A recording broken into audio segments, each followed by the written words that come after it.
Hey y'all, I'd like to welcome you back to another episode of Cooking on High with Rye.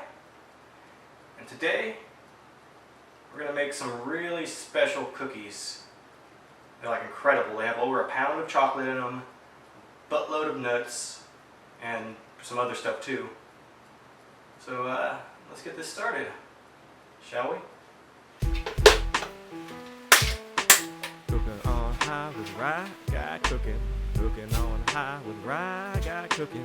Cooking on high with Rye Guy cooking. Rye Guy cooking on high. Let's go. Alright, so let me show you what we're working with here today. We got a bunch of high quality chocolate. We got some high quality bacon chocolate.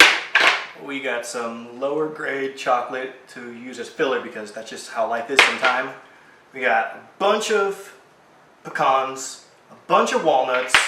We got espresso powder, some sugar, flour and whatnot, vanilla, and finally we got some butter. And we're going to throw all these things together in a particular order and we should have some nice cookies afterwards. So let's start this up by melting together some chocolate and some butter. So we're just going to melt together the chocolate and the baking chocolate and the butter. There it goes.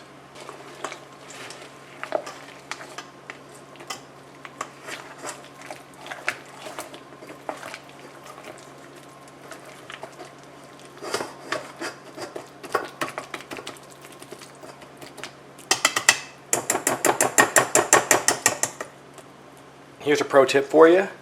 When you're mixing up chocolate like this, use a silicone spatula, you know? And that's something took me years of trial and error to realize that's the perfect tool. And probably only a novice would use a whisk for something like this. And after a while, you're going to have some nice, smooth chocolate. And you're really going to want to use a whisk for this because that's like the only way to really smooth this out. So I bet earlier when I was showing you all the ingredients for this, your minds were probably blown that by there being no eggs, you know? And let me explain.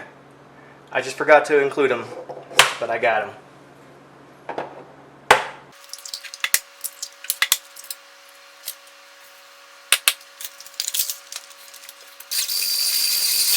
Now just the espresso powder and the vanilla. So you know what? I think I learned something today. There shouldn't be this competition between spatulas and whisks because they work together perfectly in tandem, and without one, the other would be useless in some scenarios, and vice versa. Although, one thing for whisks is, or maybe against spatulas, I have to say, is I've never seen an electric spatula.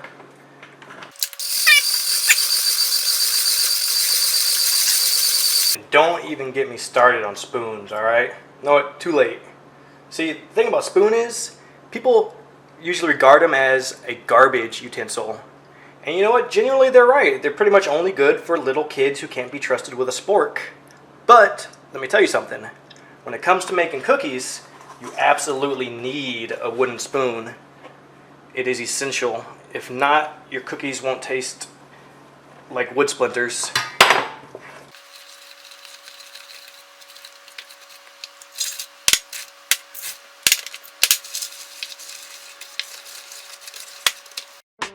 Cooking on high with Rye Guy cooking. Cooking on high with Rye Guy cooking. Cooking on high with Rye. Alright everybody, that concludes another episode of Cooking on High with Rye. I really appreciate y'all for watching. I'm not really sure why I make these, I just kind of like having fun and getting high and eating snacks. And on that note, good night y'all.